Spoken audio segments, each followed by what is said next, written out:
ሪሊ በጣም አፍራለሁ። ግን በየቀኑ ሰዎች አዲስ ነገር እያስተማሩኝ ነው። አልሐምዱሊላህ።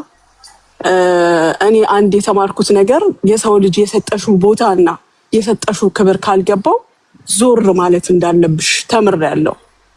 ለመለወጥና ለመቀየር የምታደርጊው ጥረት ሁል ጊዜ አንቺን ነው የሚጥልሽ እንጂ ያ ሰው የማይገባው ከሆነ መቼም አይረዳልሽም።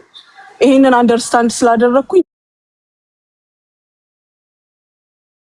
ሰዎችም የትም ቦታ ሲጠይቁኝ እያልኩኝ የነበረው ስራ ቀይራለች ነው።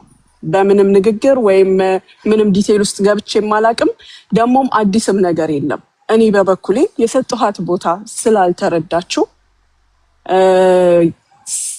እኔ ስለበዛባት ማለት አልችልም። ነገር ግን አስፈራት መቀበልም ስላልቻለችው በሰላም ነው የተለያየ ነው።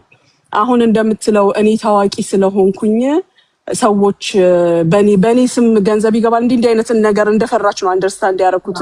ስትጠቀም የነበረው የኔ ስልክ ነው፣ ቁጥሩ የኔ ነው። ላይን ሰጥቻት ስትጠቀም የነበረው ቁጥሩ የኔ ነው፣ እኔ ጋር ነው ያለው። አካውንት የምትጠቀመው የስራ አካውንት ነው የኢትዮጵያ፣ በሷ ስም አይደለም። እኔ ጋር እስከነበረችበት ድረስ በሷ አማካኝነት የገባ ምንም አይነት ብር የለም። አንድ ኬዝ ምንድን ነበር የነበረው?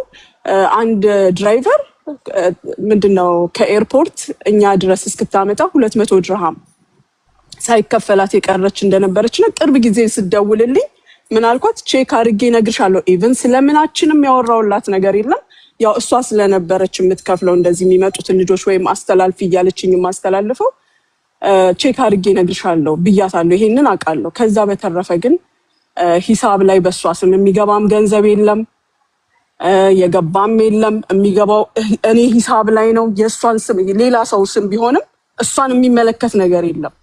እንደ ሰው የሰው ልጅ አብሮ በልቶ ጠጥቶ ክፉና ደግ አሳልፎ ሲለያይ ቻው ቻው አይደለ እንደ ሀቡ መግባባት ከቻለን መቀጠል ካልቻልን ደግሞ መለያየት። በጣም በሚገርምሽ ሁኔታ ድምጾች እልክልሻለሁ።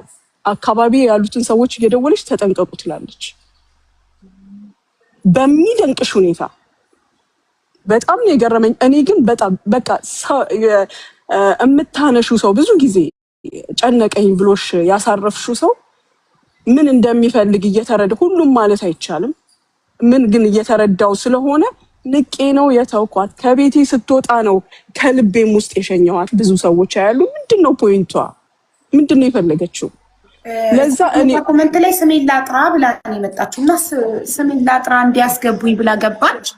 ከዛ ከሙኒት ጋር እየሰሩ አይደለም ከዚህ በኋላ እና ማንም ሰው በገንዘብ ጉዳይ ምንም እንዳይጠይቀኝ ብዬ ነው የመጣሁት አለች ስትል እኔ